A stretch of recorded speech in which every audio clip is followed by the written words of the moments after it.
Welcome back, guys. It's ZBA 101, and today we're doing a prediction video for Maurice Hooker versus Vergil Ortiz. But besides that, I'm celebrating that I'm above 100 subscribers exactly at 101, which I'm EBA 101. You know what it is. Thank you for the support for all my Spanish speakers. Gracias por suscribir a mi canal. Thank you for subscribing to my channel. Hopefully, you guys follow my journey into bigger and bigger things in the future. So let's get to it. Maurice Hooker has come back and from the defeat of Jose Ramirez, won a first round knockout versus Uriel Perez. It was not a really ranked fighter, but it was something just to get him back on the track of winning after that fight to unify titles. So he was a champion at 140. He is a pretty tall fighter for 140, and he was struggling probably to make weight. The catch weight on his previous fight was 144, and he was struggling to do that. So he decides to stay at 147. And he is a Dallas native or Texas native, as well as Vergil Ortiz, and they're very familiar with each other in that sense. So it's kind of a Texans Bowl type of thing. And they're pretty excited about that and just to represent where they're from. Uh, Maurice Hooker has a pretty decent record. I think he has 18 knockouts and 27 wins with that one loss. Um, and I think three draws, I believe, or three no contests. I don't know what they are. Yeah, three draws.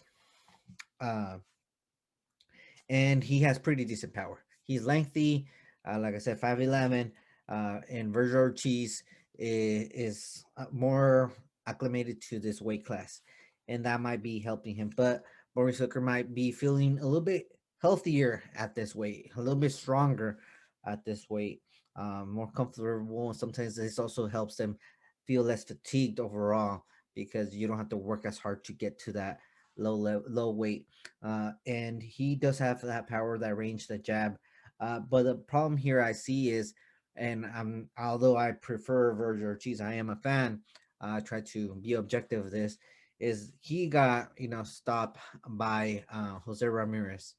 Jose Ramirez is in the same camp as Vergil Ortiz with the Garcia camp, and I'm pretty sure if Hooker, even though he has that power, wasn't able to drop Ramirez, he might not be able to drop Vergil Ortiz. Vergil Ortiz has a different style than Ramirez, and I do feel Vergil Ortiz has way more power than uh, than Jose Ramirez. I think Jose Ramirez is more a volume puncher and just knocks you out by just the pressure that he creates and over a bunch of punches that he does. Vergil Ortiz can knock you out with that one punch, but he still has is that volume punching, but it's more like selective and more accurate punching. I feel so he's more selective with his punches.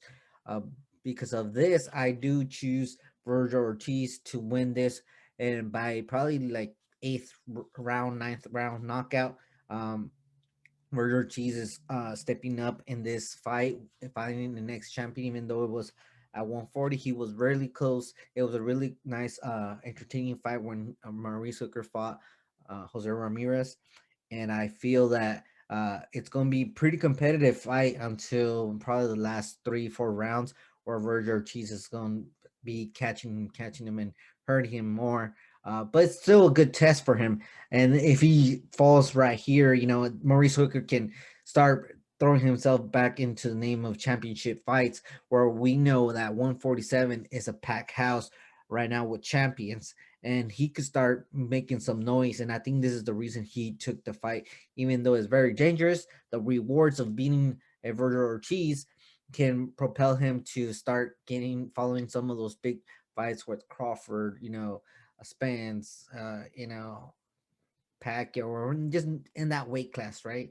Not Pacquiao. I think Pacquiao right now is going to do. I don't know. He's switching it up every week or so, but he's just going to have like 2, 3 more fights that he is capable of fighting for a championship if he beats Vergil Ortiz. And the other hand, Vergil Ortiz has been calling out, I think, Keith Thurman, and I think if he's able to beat Hooker, he's gonna be able to make that fight happen. If not, he's gonna have a bigger name.